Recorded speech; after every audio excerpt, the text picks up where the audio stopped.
आइए शुरू करते हैं। इन सारे सवालों में हमें एवरेज वेलोसिटी एवरेज स्पीड निकालनी है। Average velocity average speed same इसलिए आएगी क्योंकि स्टेट चले हैं तो वेलोसिटी डिस्प्लेसमेंट या बोलो या डिस्टेंस बोलो सेम है। फार्मूला वही है एवरेज वेलोसिटी का, total displacement upon total time, या फिर एवरेज स्पीड का formula total displacement total distance upon total time. तो निकालना शुरू करते हैं। पहले दूसरे तीसरे सवाल को यहाँ पे ट्रिक भी आएगी, कंसेप्ट भी आएंगे और बाकी सब कुछ आएगा। तो जैसे कि मुझे पता है कि यहाँ पे मैं एवरेज पहले के लिए एवरेज वेलोसिटी निकालता हूँ, तो टोटल डिस्टेंस एस टाइम कैसे निकलता है, मैं v1 v2 लेके निकालता हूँ, तुम बाद में 60 और v2 वैल्यू 40 रख देना। तो टाइम होता है डिस्टेंस अपॉन स्पीड, तो s अपॉन 2 नीचे आ जाएगा 2v1 plus s upon 2v2। s से s कट जाएगा, ठीक, s से s कट जाएगा और ये एलसीएम लोगे तो 2v1 v2 ऊपर चला जाएगा अपॉन v1 प्लस v2। अगर यहाँ पे आप वैल्यू रखेंगे 60 और 40 तो इसका आंसर आ जाएगा 48, जो कि आप बड़े आराम से कर सकते हैं। ठीक, बस यही गलती कर दी आपने जो एलसीएम ले लिया था। तो एक बच्चा बोला तो क्या करें, तो मैंने कहा अगले सवाल में देखते हैं। वी एवरेज टोटल डिस्टेंस कितनी है 3s, 3 इक्वल पार्ट में मैंने इसको डिवाइड किया कि ये पार्टिकल है जो कि 3 इक्वल पार्ट में टोटल डिस्टेंस को ट्रेवल कर रहा। पहला 1/3 चला v1 से, रिमेनिंग 1/3 चला v2 से, रिमेनिंग 1/3 चला v3 से। तो एवरेज वेलोसिटी या एवरेज स्पीड बताएं, तो 3s अपॉन इसका टाइम लगेगा s by v1 plus s by v2 plus s by v3। अगर आप ध्यान से देख पा रहे हो और मैं सिर्फ इतना कर दूं, ध्यान दीजिएगा, ध्यान दें, इसको इधर ले जाऊं और इसको इधर ले जाऊं तो मुझे यही आंसर दिख रहा है कुछ इस तरीके से। 3 अपॉन वी एवरेज बराबर 1 बाई एस कट जाएगा 1 by v1 plus 1 by v2 plus 1 by, यही काम मैंने अगर मैंने यहाँ किया होता तो आंसर होता 2 अपॉन वी एवरेज बराबर v1 बाई v1। एलसीएम तो हम कभी भी ले सकते हैं भाई। तो n के लिए क्या मैं लिखूं या तुम समझ गए, n अपॉन वी एवरेज बराबर 1 by v1 plus 1 by v2। अब 3 हो 4 हो 5 हो 6 हो जितने में भी ब्रेक करे, तो यहाँ मैंने जनरलाइजेशन किया है बड़े आराम से। क्या, बस देखने का तरीका अलग है मेरा। लोग क्या करते हैं, यही एलसीएम ले लेते हैं, यहीं फंस जाते हैं।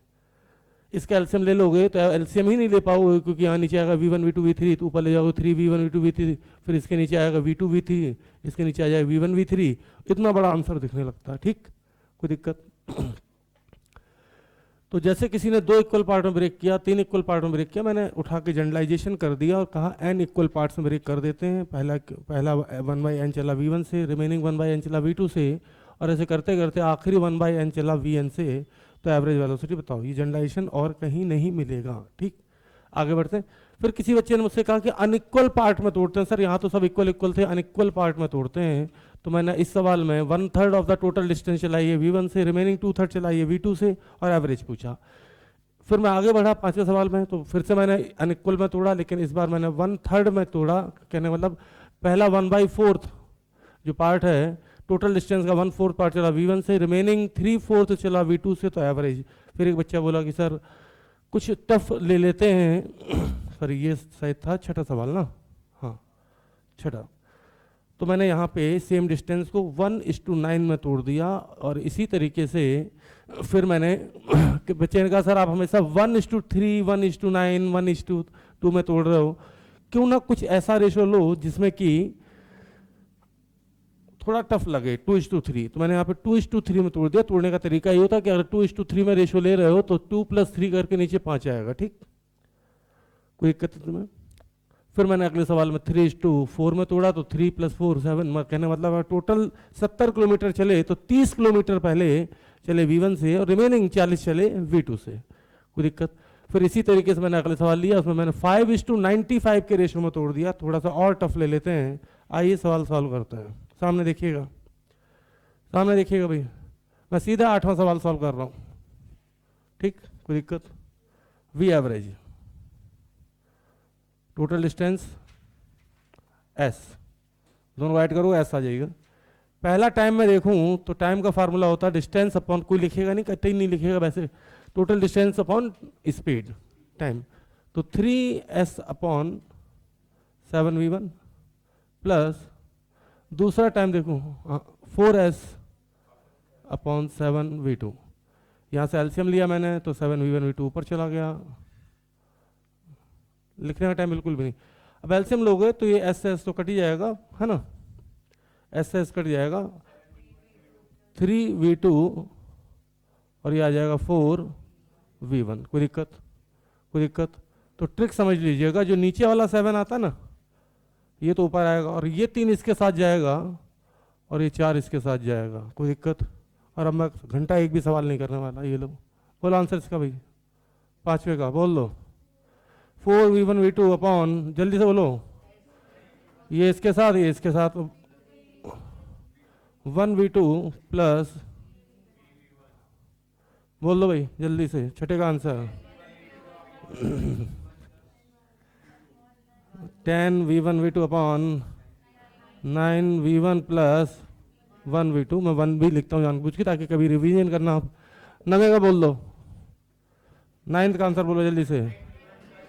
100v1, अरे रुको वी एवरेज लिख दूँ, 100v1v2 upon 95v1 plus 5v2।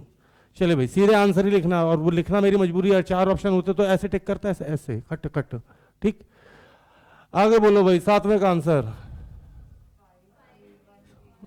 अरे खाना खा के नहीं, 5v1v2 अपॉन 3v1 प्लस 2।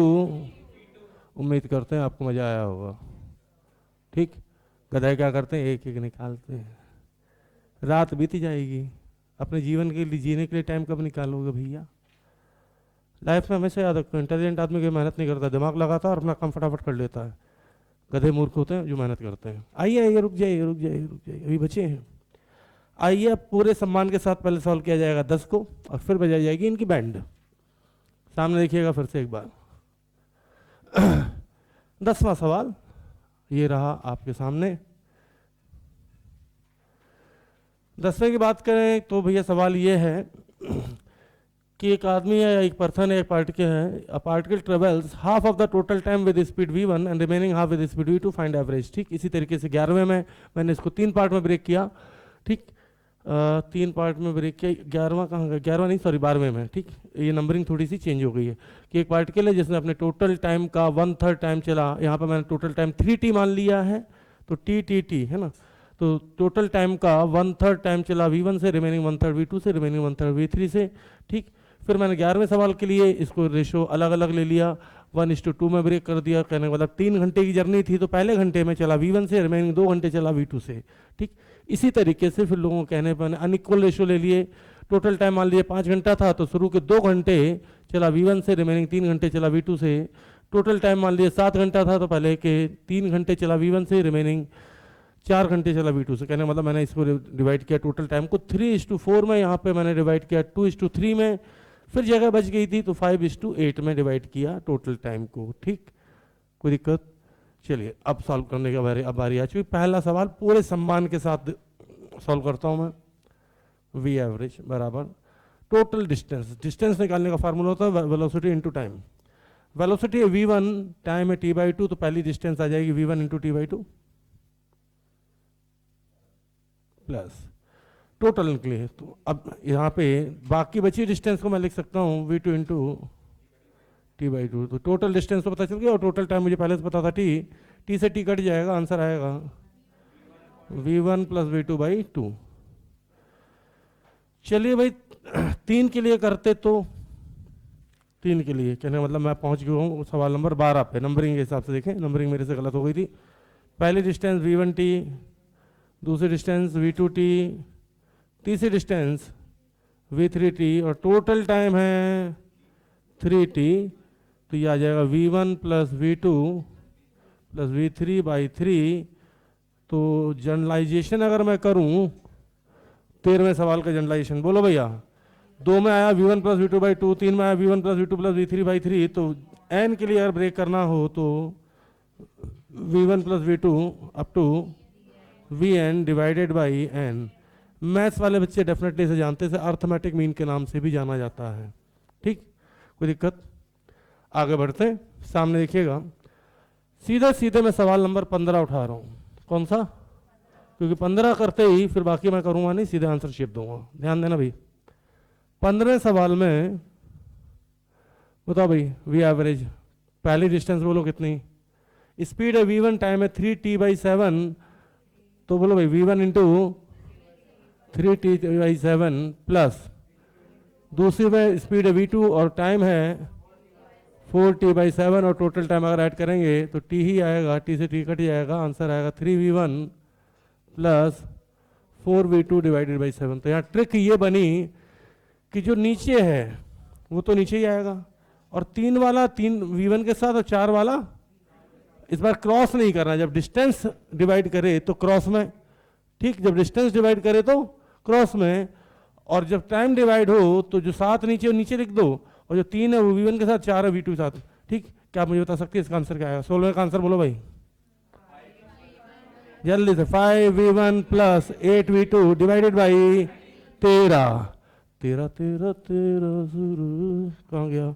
14, 14 का आंसर लिख दो भाई जल्दी से। 2v1 plus 3v2 divided by, कोई बचा? 13 बचा, 11 का आंसर लिख दो भाई। अरे 1v1 plus 2v2 divided by 3, और कोई बचा? तो ये होता क्या कि मैं एक सवाल सॉल्व करता हूँ, उसको बड़ी गंदी तरीके से देखता हूँ कि इसको तोड़ा कैसे जाएगा, बस वहीं से बड़े आराम से टिक। तुम्हें क्या लगता है? देखो दिखाएं, जो मैंने यहाँ किया ना वो मैंने यहाँ पे भी किया है, दिखाऊं? बस तुम्हें ये 1 नहीं दिख रहा है, 1v1 देखो जरा ध्यान से, प्लस 1v2 डिवाइडेड बाई 2, दिख गया? दिख गया ना? 1v1 plus 1v2 divided by 2, ये मैंने यहाँ पे भी किया। कहाँ गया, कहाँ गया? क्या 3 के लिए? 3 कहाँ गया? ये रहा। बोलो भाई 3 का आंसर क्या है? 3t है ना, तो t/3 t/3 t/3 कर लो, तो 1v1 plus 1v2 divided by 3। मुझे नहीं लगता इसको याद करने के लिए तुम्हें ज़्यादा मेहनत करनी पड़ेगी ऐसे सवाल। 5 सेकंड के अंदर सारे, वो तो सिखाने हैं मुझे, नहीं तो अगर टिक मारना हो ना तो 5 सेकंड होने से पहले पहले मैं टिक मार दूंगा सब में, सब। 3 मिनट ना। तीसरा वाला सवाल बता दें, ठीक है साहब, जनरलाइजेशन बता देते हैं। मैंने ये किया, टोटल डिस्टेंस ली दूसरे के लिए, दूसरा बताऊं तो तीसरा अपने आप हो जाएगा।